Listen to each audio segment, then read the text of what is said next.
Today I'm sharing my process with you to create this dreamy, magical background by combining Dylusion inks and Jane Davenport watercolors. I'm really excited to play in this book today, Paint and Ink Coloring Book by Camilla de Rico. This is the page I'll be coloring today. It's a buddy color with Coloring Gen 1975, who graciously gifted this book to me, and I've really been looking forward to starting my first page. We're going to start off by using masking fluid and a silicone tool with a really nice fine tip to cover the areas we want to stay clean and free from color at the moment. Because the paper in this book is really nice quality, I want to take advantage of this and play with some creative mediums. This time I want to use watercolor and ink. The pages are single-sided, so you don't have to worry about bleed through onto adjacent pages, which is really nice. I like to pour a little bit of masking fluid into a smaller container and then work from that. This way I don't have to expose the whole bottle to air, causing it to dry out. I'm going to take my time and try to stay inside the lines. Keep in mind that if you do go outside the lines, those areas are going to remain white when you add color. I want to mention that if this does accidentally happen, just know that there's always a workaround. You can always come back to it later with paint, pencil, or marker. I think what I want to do is use the Jane Davenport watercolors just because they've got some really cool, vibrant colors. And I really like this one in particular. So this one is that sort of mint green one, but you can see what they look like here. I don't know that she makes them anymore, but I sure do love them. I've picked out a few of these Dylusion ink sprays that I think will look cute and vibrant in the background. We'll do a couple of different techniques for varied textures, and because this is watercolor friendly paper and single-sided, it's going to be a lot of fun to play and experiment. I finished up with the masking fluid. It's still really wet, but we're going to let it take a few minutes to dry just until you touch it and it's not tacky anymore. But as you can see, I've purposely left some of the areas without the masking fluid, namely water areas, so that splash coming out here and the puddle here and the splashes coming off his feet will look cute with some of those little paint splatters as well. I wanted to share that the masking fluid did cause the paper to buckle a little bit, but it's really not a problem. You'll see in the end it works out just fine. I'm starting off with a lighter base layer. You can see I've mixed some lighter watercolors on that ceramic palette off to the side. But starting off with a sunshiny yellow, my idea was just to get a base layer to represent the sky of some sunshine and some blue sky peeking through as well, knowing full well that I'm going to go over all of this and keep building up layer after layer with some more vibrant colors, namely with those inks that we were talking about. I was pleased to find that I was able to do sort of a wet on wet technique, putting down water and then coming over with the watercolor just for a nice loose effect. I'm able to do multiple layers on this page because I allow it to dry in between, either naturally or with that heat gun as you saw just a moment ago. I feel like now is the fun part where I'm starting to be able to add a little bit more vibrant color. I really wanted a deeper blue just for that water to stand out, the puddle beneath the elephant as well as that spray. I just think that's going to be a nice contrast. When I outline it with a white paint pen, I think it's going to be able to hold its own, which is what I'm hoping for. I'm really loving this round paintbrush. Look at how I can just get in there with that fine point and still color all the little tiny bits.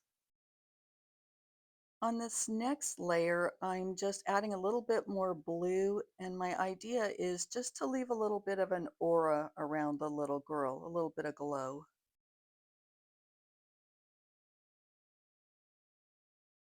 I'm adding a little bit of isopropyl alcohol to my makeshift palette with this little dropper. I could have just as easily used water because this is a water-based ink, but I just like the idea of the drying time being a little quicker. And now creating a fine mist by just tapping on that fan brush.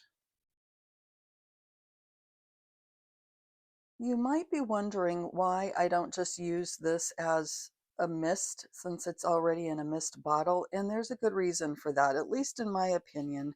And let me just demonstrate that.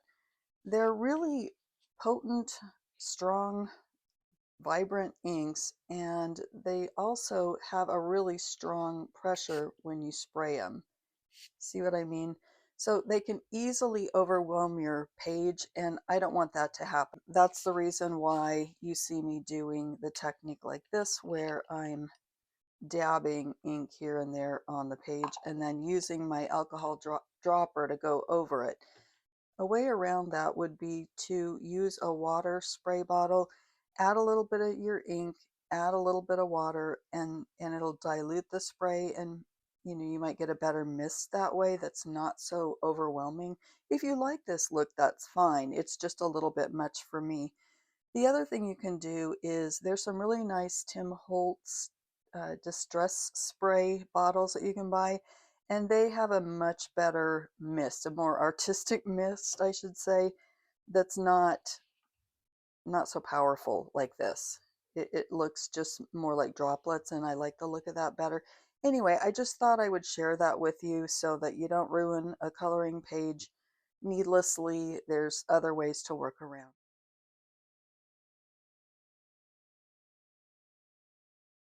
Now I'm brushing on full strength ink because I want a vibrant layer. And the reason I'm doing this is I want to try the ring technique using isopropyl alcohol and ink. It's actually meant to be used on a non-porous surface, but you'll see it actually works pretty well here as well.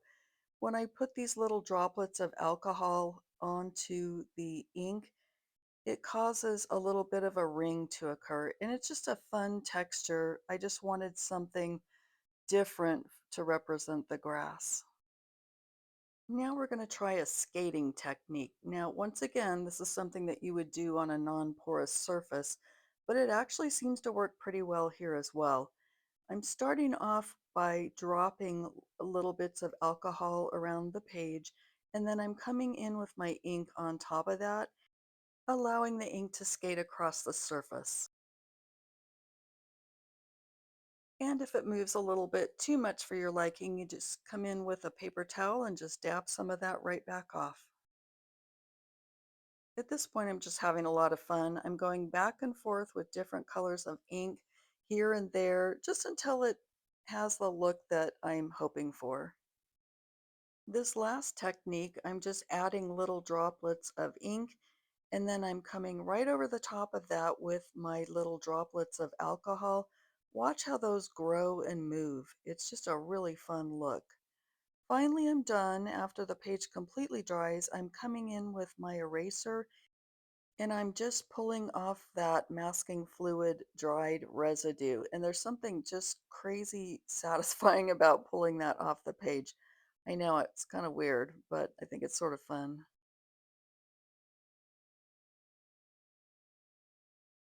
And that's it. Just brush those crumbs off the page and then feel with your hand over the page to see if there's any more masking fluid stuck to the page.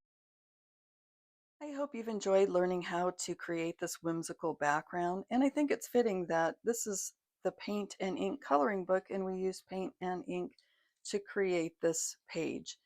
Now, in addition to the background that I've shared, I also used watercolor to color the other elements, the elephant, the little girl, and the birds and the butterflies, as well as the little blades of grass. In addition to the little ink dots around the page, I've also used an acrylic paint marker here and there to create little dots, as you can see. And it kind of serves two purposes. It creates a little bit of splatter and adds to the fun of the water spraying up and creating a mist. But it also helps to tone down some of the areas that maybe you felt like the ink was a little bit too strong here and there. And it also ties the whole page together. So I really hope you've enjoyed this page as much as I've enjoyed sharing it with you. And I look forward to seeing you on my next video. Bye now.